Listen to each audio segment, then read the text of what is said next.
Imagine, if you will, that you are walking along a road or a street, a city street perhaps, and after a while you notice that people, instead of looking in shop windows or going into buildings or walking purposefully along, are gathering on the edge of the sidewalk, looking outward and back down the street.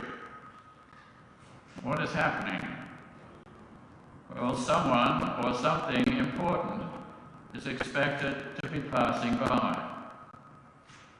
Maybe it's a motorcade for someone important, or a victory parade for a local sports team.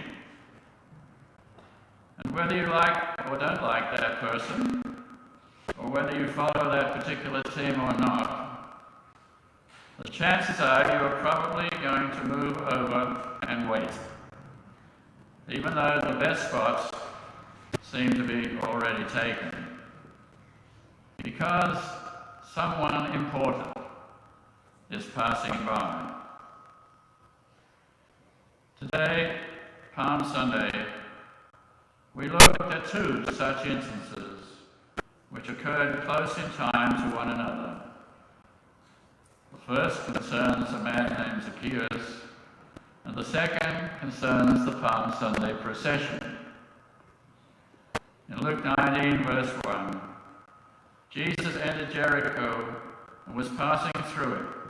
He was on his way to Jerusalem. A man was there by the name of Zacchaeus. He was chief tax collector and was wealthy. Somehow he had learned that Jesus was to be passing by, and he wanted to see who Jesus was. However, Zacchaeus had two strikes against him. First, he was short, and the crowd was already lining the way. And secondly, he was in an unpopular occupation. He was a tax collector. Now for us, that is not a despised profession, because we recognize that taxes are the price we pay for a civilized, safe, and caring society. But in Jesus' time, it was different. They were collecting taxes for a foreign occupying state, the Roman Empire. And they were also suspected of taking more than the correct amount, so as to line their own pockets. And so perhaps for Zacchaeus, there would be no point in trying to be part of this event. He was short in stature, he was unpopular. People might say to him, "What do you think you're doing here? Too short, too sinful." Zacchaeus might have been swayed by these negative thoughts such as these. Most of us tend to do that. We quickly decide there's a reason we can't be part of something. We don't have the right clothes or the right education. We don't have enough social confidence. It's called negative thinking. But as Zacchaeus had these thoughts, he decided he could overcome these barriers. He ran on ahead and climbed a sycamore tree. That would take care of both impediments. Despite being short, he would be able to see, and Jesus took care of the other matter of his not belonging. Because when Jesus reached the spot, he looked up and said to him, "Zacchaeus, come down immediately. I must stay in your house today." Jesus not only accepted him, but made it clear that he needed him. Of course, there were grumblers. There usually are. They began to mutter, "He has gone to be the guest of a sinner." However, this became a transforming moment for Zacchaeus. Because he was accepted and not rejected, and was shown that he had something to give that Jesus needed, he set a whole new direction for his life. He would give half of his wealth to the poor, and if he defrauded anyone, he would make it up 4 times over. It was a moment of transforming grace. Grace has been described as treating people better than they deserve. Perhaps Jesus did that, and such grace changed this person's life. Then Jesus summed up the whole encounter. Today he said salvation has come to this house because this man too is a child of Abraham. He's saying don't look only at what he does, but who he is. He too is part of our faith family. And he stressed again, the Son of Man came to seek and to save the lost. So Jesus went on ahead, going up to Jerusalem.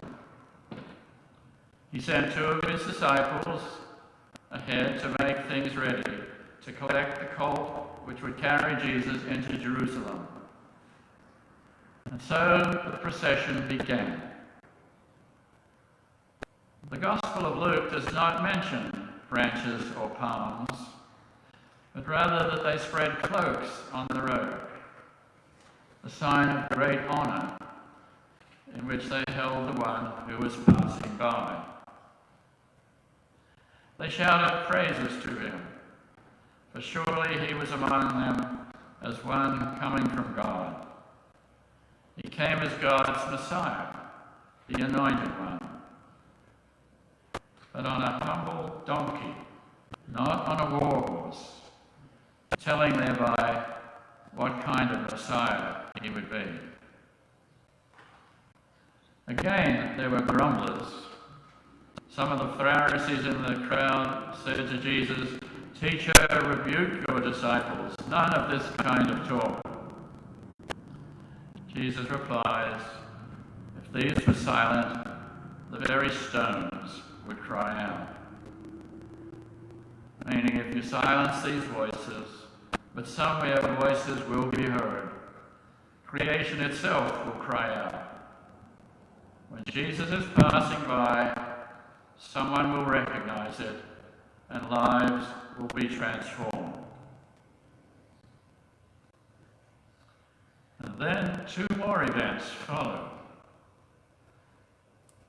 It says, as he approached Jerusalem and saw the city, he wept over it. Why? Because their behavior did not live up to their name. If you, he said, even you had known this day the things that make for peace.